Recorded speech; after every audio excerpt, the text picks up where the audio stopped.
Olá, boa tarde. Boa tarde. Jornal da Cultura, primeira edição dessa sexta-feira, começa agora. O desemprego cai pela quarta vez, mas a maioria das vagas criadas no último ano é sem carteira assinada. Exército encerra a operação no Rio de Janeiro. Chefe do tráfico ainda não foi preso.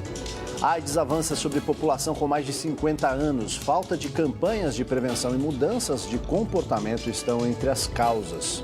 A União Europeia quer obrigar empresas de tecnologia e redes sociais a controlar mensagens de ódio e racismo. No quadro Linha de Frente de hoje, uma ação em Minas Gerais. Funcionários do Tribunal de Justiça dão aulas gratuitas para jovens carentes. Nações Unidas pedem cautela ao governo espanhol para evitar confrontos e violência no final de semana, durante possível consulta popular sobre a separação da Catalunha. No esporte, a brasileira que quebrou 2 recordes mundiais em um dia. Fernanda Maciel corre muito em qualquer terreno.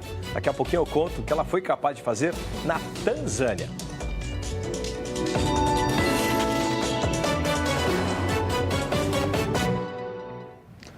Novos casos de AIDS estão aparecendo em maior número na população com mais de 50 anos. Um dos motivos é o preconceito e até a inabilidade para usar o preservativo. Será que as pessoas mais velhas estão usando preservativo nas relações sexuais? Usa. Usa sempre? Sempre. Eu sou casada, então meu marido entende bem que precisa ser usado. Você usa o preservativo? Eu não namoro? Não. E as suas amigas? Elas falam pra você se elas usam? Não, a maioria não. Não usam? Não usam. Por quê? Diz que não gosta. E por que não gostam? Falou que não é a mesma coisa. As pesquisas no Brasil e no exterior indicam que a AIDS está avançando entre as pessoas com mais de 50. Na Europa, elas são 17% dos novos casos. No Brasil, 10%. Segundo os especialistas, as campanhas que incentivam o uso dos preservativos sexuais focam sempre nos jovens e nos lugares que eles frequentam, como escolas e shows de música.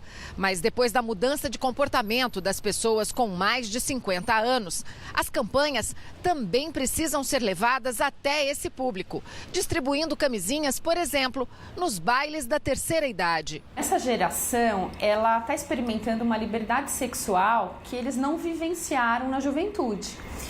Então, eles estão experimentando mais, estão vivenciando mais a sua sexualidade e não estão usando o preservativo. A AIDS não tem cura, tem apenas tratamento. E segundo o infectologista do Hospital Emílio Ribas, o coquetel de remédios pode agravar as doenças crônicas que os pacientes com mais de 50 já têm. São as alterações que vão ocorrer decorrente do colesterol, do triglicérides, aumento dos níveis de glicose. E esses pacientes, diferente dos jovens, eles quando já chegam, muitos deles já têm essas alterações. Portanto, a vigilância, o controle para esses pacientes e a associação de medicações específicas acabam sendo, sim, muito importantes. Depois do incêndio que destruiu o mercado de Santo Amaro, na zona sul de São Paulo, os pequenos comerciantes do local vão se reunir para vender seus produtos num espaço alternativo perto do mercado. E é para lá que está a repórter Cláudia Tavares, que conta como será este evento. Cláudia, boa tarde. Boa tarde, Ana. Boa tarde para todo mundo. Foi o reverendo da Catedral Anglicana de São Paulo que fez a oferta solidária para que os comerciantes tenham como trabalhar no próximo domingo. Eu vou conversar com a Fátima Abimorad, que é presidente da Associação dos Permissionários do Mercado. Como é que vai ser esse evento no domingo, Fátima? Olha, é um evento que vai começar a partir das 8 da manhã. Até às 19 no Jardim da Catedral, e eu quero convidar toda a comunidade, amigos, clientes que venham prestigiar alguns comerciantes e alguns produtos que estarão à venda. Como é que vai ficar a situação de vocês a partir da segunda-feira, por exemplo? A administração municipal nos disponibilizou uma tenda que já está acabando de ser construída, erguida, e ali vão ser delimitados boxes que hoje à tarde, junto com a secretária, nós nos organizaremos de quem vai estar aonde e como. Vai ter um abraço também que a comunidade vai manifestar seu apoio, sua solidariedade a vocês, né? Sim, teremos um grande abraço em volta do mercado, na Padre José de Anchieta 953, às 10 horas da manhã do domingo. Quem quiser comparecer, vai ser muito bom. Vai ser bom que as pessoas venham comprar também para apoiar, porque esses comerciantes devem estar preocupados, né? Muito, muito. Tá bom? Muito obrigada. Obrigada, Fátima. Então, para quem não conhece a Catedral Anglicana de São Paulo, fica bem pertinho do Mercado de Santo Amaro. É só chegar aqui na região e perguntar onde é. Voltamos com vocês no estúdio. Obrigada, Cláudia. Obrigada à sua entrevistada, Fátima. E estamos no fim do Setembro Amarelo, mês dedicado à conscientização e prevenção do suicídio, assunto que merece atenção o ano inteiro. Quem fala mais sobre esse problema é a repórter Maria Manso. Oi, Maria, boa tarde. Boa tarde, Ana. Pois é um assunto bem difícil de falar, inclusive. Todos os anos, 11 mil pessoas cometem suicídio aqui no Brasil, segundo os dados do Ministério da Saúde. E a gente está aqui num grande evento que o Instituto de Psiquiatria do Hospital das Clínicas organizou, sob a batuta do Dr. Wagner, exatamente para acabar um pouco com esse estigma e falar sobre as doenças mentais que levam também ao suicídio, né, doutor? Sem dúvida, o suicídio ele pode ser visto como uma das situações mais difíceis que o profissional de saúde mental enfrenta durante a sua carreira. E o suicídio ele tem que ser visto, em primeira instância, como um sintoma. A grande maioria, mais de 80% das pessoas que cometem o suicídio tem uma doença mental, a mais frequente delas é a depressão. E por que é importante falar sobre depressão, por exemplo? Quem tem depressão sofre um preconceito muito grande, assim como todo o estigma que existe em volta das doenças psiquiátricas. O deprimido muitas vezes é confundido como alguém que é fraco, que é insuficiente, que não dá conta do recado por não ter forças de vontade. A depressão, com frequência, não é vista como uma doença, é vista como uma fraqueza da personalidade. Isso reforça na pessoa aquele sentimento de inferioridade e faz com que a morte seja talvez uma possível saída para ele, tentando assim o suicídio. Ok, doutor, muito obrigada. E olha, Ana, hoje 160 palestras estão acontecendo aqui ao mesmo tempo. As pessoas também podem fazer exames de glicemia, massagem, como a gente estava vendo. E principalmente daqui a pouquinho, 15 para as 2, tem o Cinema com Pipoca. Tudo de graça. É só chegar aqui no Instituto de Psiquiatria do Instituto de Psiquiatria. Obrigada, Maria. Aldo? As Forças Armadas deixam a comunidade da Rocinha depois de uma semana de ocupação no Rio de Janeiro. O primeiro comboio saiu da comunidade durante a madrugada. Nos blindados, fuzileiros navais voltaram para a base da Marinha. Ao todo, 1.000 homens das Forças Armadas participaram da ocupação na Rocinha. O objetivo era acabar com o confronto entre facções rivais, que lutam para tomar o poder da maior comunidade do país. Segundo o ministro da Defesa, Raul Jungmann, a retirada das tropas acontece porque a situação está estabilizada. Rogério 157, chefe do tráfico na Rocinha e o mais procurado do Rio de Janeiro, ainda não foi preso. Deputado do PSDB aliado do governo será o relator da nova denúncia da PGR contra o presidente Michel Temer por obstrução de justiça e organização criminosa. José Bonifácio de Andrada já votou em agosto a favor de Temer pela rejeição da primeira denúncia por corrupção passiva. Mineiro de 87 anos, José Bonifácio de Andrada é deputado há 38 anos e uma das figuras mais conhecidas na Câmara, onde exerce o 10º mandato. Ele foi escolhido para relatar a segunda denúncia da PGR contra Michel Temer, pelo presidente da Comissão de Constituição e Justiça, Rodrigo Pacheco. A denúncia do ex-procurador Rodrigo Janot também inclui os ministros Moreira Franco e Eliseu Padilha. Logo após a indicação, José Bonifácio de Andrada garantiu que fará um relatório técnico. Caberá a ele recomendar a aprovação ou a rejeição da denúncia. Qualquer que seja a conclusão do deputado, a denúncia terá que ser votada no plenário da Câmara, onde precisará receber 342 votos para ser aprovada e a Câmara autorizar o STF a processar o presidente da República. Hoje é o Dia Mundial do Coração. A hipertensão atinge 30 milhões de brasileiros e é um dos principais fatores de risco de doença cardíaca. A repórter Vanessa Lorenzini dá mais detalhes para a gente sobre esse assunto. Oi, Vanessa, boa tarde. Boa tarde, Ana. Boa tarde a você e a todos. O Hospital do Coração lançou a campanha Hipertensão Prevenir está em suas mãos. Quem passar hoje pela Avenida Paulista vai ganhar um coração anti-estresse como esse, que quando é apertado várias vezes ajuda a aliviar as tensões musculares e emocionais. Para conversar com a gente sobre esse problema tão sério no Brasil, que é hipertensão, eu estou ao lado do cardiologista do HC, que é o César Jardim. César, boa tarde para você. Por que tem tanta gente com pressão alta no Brasil? Na verdade, esse número é muito grande, tem pelo menos, dependendo da estatística, de 25% até podendo chegar a 40% da população.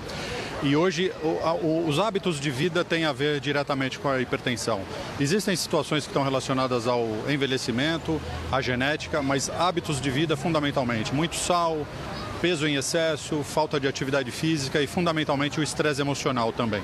E a hipertensão é um mal silencioso, muitas vezes não traz sintomas, né? Para medir é a única opção para descobrir que você tem a doença? Uma das características da hipertensão é ser silenciosa em alguns casos. Então é fundamental que as pessoas procurem medir. Aquela máxima de que não está sentindo nada, então está tudo em ordem, não é fato. Precisa verificar a pressão regularmente. Tem vários problemas relacionados que são mais sérios que a própria hipertensão, que podem ser consequência, né? Exatamente. Diagnosticada a hipertensão e tratada a hipertensão, você está evitando uma chance maior de infarto, AVC e etc. Muito obrigada pelas informações. Fico alerta, hein, Ana? Fica o alerta, Vanessa. Obrigada pelas suas informações. Aldo? O número de brasileiros desempregados caiu pelo 4º mês seguido. Segundo dados do IBGE, foram criados 1.300.000 postos de trabalho nos últimos 3 meses. Mesmo assim, mais de 13 milhões de pessoas estão sem emprego. Foram criadas 550.000 novas vagas, só que elas não têm carteira assinada. A quantidade de pessoas que trabalham por conta própria cresceu em 3% nos últimos 12 meses. Muito bem, agora 12h11, após a demissão da técnica Emily Lima, da Seleção Brasileira de Futebol, algumas jogadoras já declararam que não vão jogar mais com a camisa verde e amarela. Vamos ver essa história.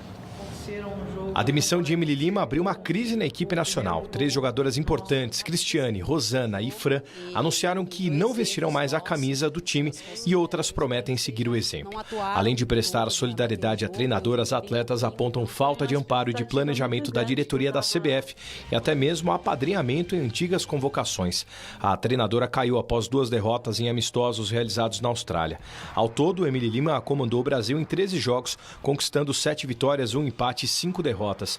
Em 10 meses de trabalho, ela teve um aproveitamento de 56,4%. Emily foi a primeira mulher a assumir a seleção brasileira feminina. Ela foi anunciada no fim do ano passado após a demissão do técnico Vadão, que ironicamente retorna agora ao cargo no lugar de Emily. Pelo Instagram, a craque Cristiane deixou uma mensagem comovente às ex-companheiras. Boa sorte. Eu vou estar sempre com vocês. É uma coisa muito errada aí, né? Enfim.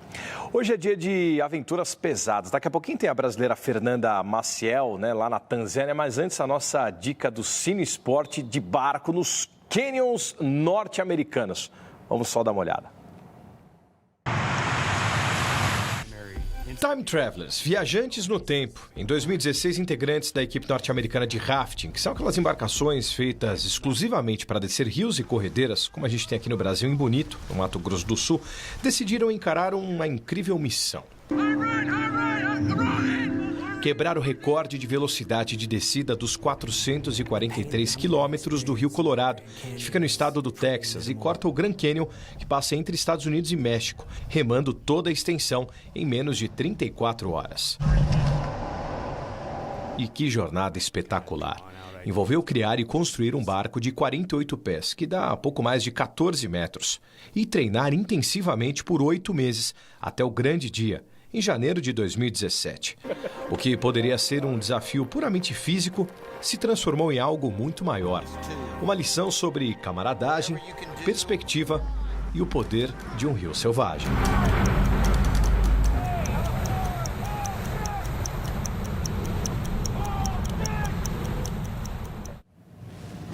A decisão do STF de afastar do cargo e manter Aécio Neves em casa durante a noite uniu o Senado Federal numa tentativa de se salvar, mas ontem, diante da repercussão, tanto o Legislativo quanto o Judiciário recuaram.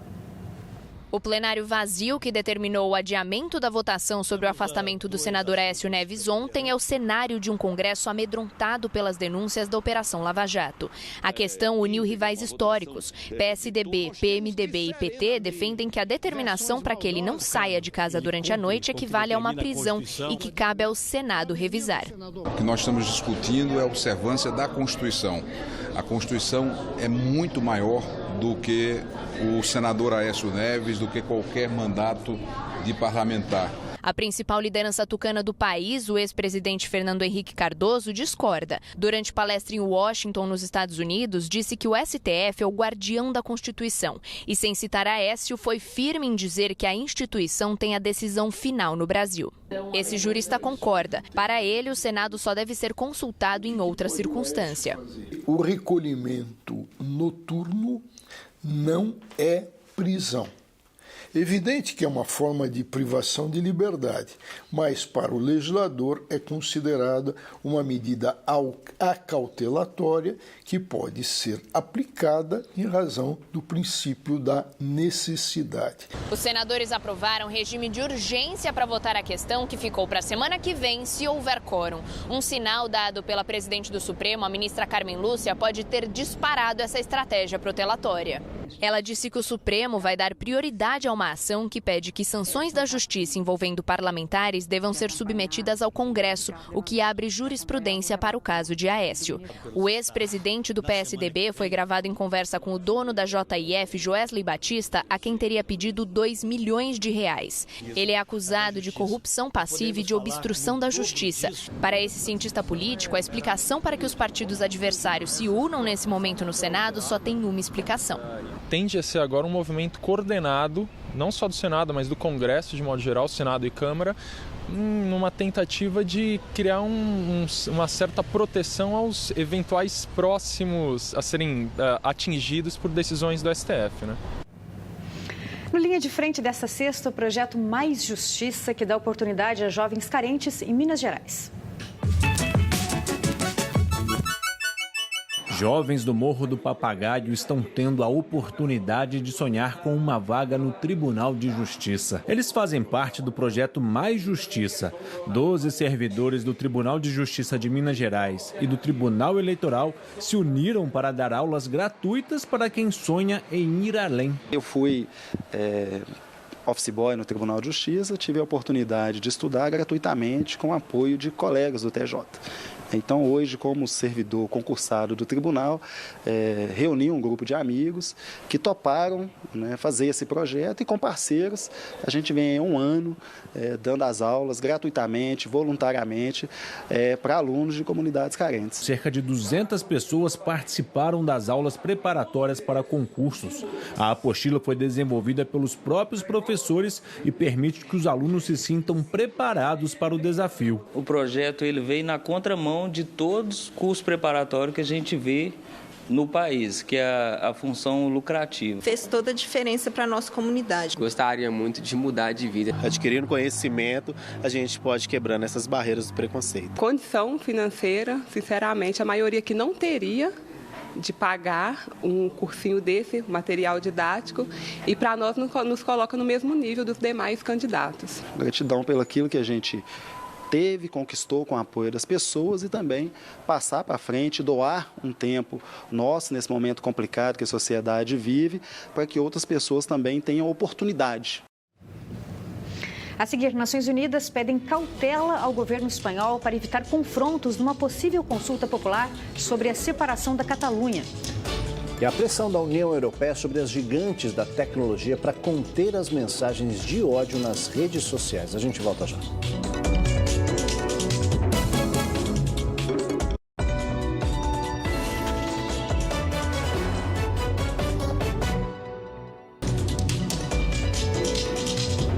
Peritos da Organização das Nações Unidas demonstraram preocupação com a situação na Catalunha. O governo espanhol quer proibir que a região vote um referendo de independência no domingo.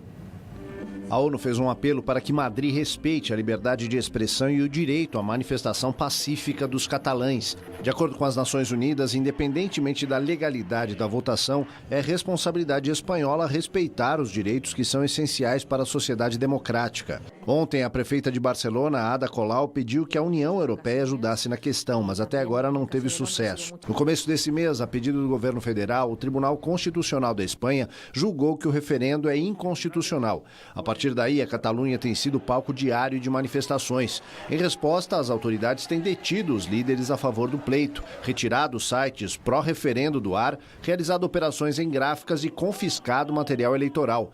Por isso, os jovens estão acampados em vários pontos de Barcelona para proteger possíveis locais de votação. A Guarda Nacional desembarcou na capital da Catalunha para impedir o pleito. A polícia local já disse que não vai se opor ao acesso da população às urnas, enquanto as autoridades locais mantêm o discurso de que definem a independência ou não da região no domingo. Vai para o esporte de tirar o fôlego agora, hein, Cadu? Esporte, aventura, de tirar fôlego, tirar tudo um pouco, né? Porque a Fernanda Maciel é impressionante, essa atleta nossa, ela fez história ao subir o Kilimanjaro, a montanha mais alta da África, num tempo recorde.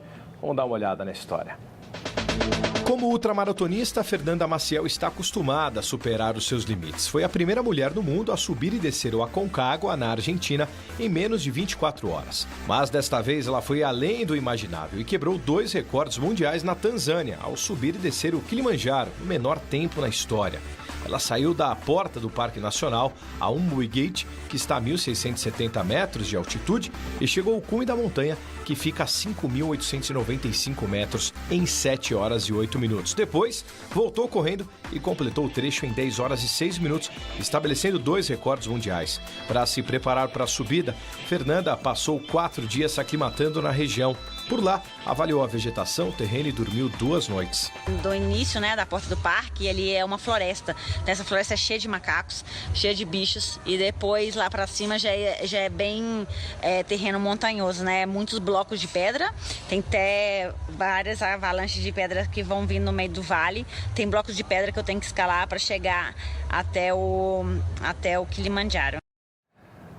Ou seja, macaco, avalanche de pedra, fácil, elefante, tá tranquilo, né? Ela realmente... uma preparação impressionante, não dá para sair fazendo isso, né? Qualquer curioso achar que vai chegar lá, né? Ela ficou nessa aclimatação na Tanzânia há 3 meses, pelo menos, né? Então ela faz esse treinamento durante um bom tempo até se sentir à vontade para poder subir. Impressionante o que a gente é capaz quando a gente está determinado a fazer. Parabéns para ela. Legal, boa história essa. Remover conteúdos que incitam ódio e violência na internet é um debate polêmico. Pois é, mas agora uma grande potência, a União Europeia, exige que as grandes empresas de tecnologia se posicionem e reconheçam a responsabilidade que carregam.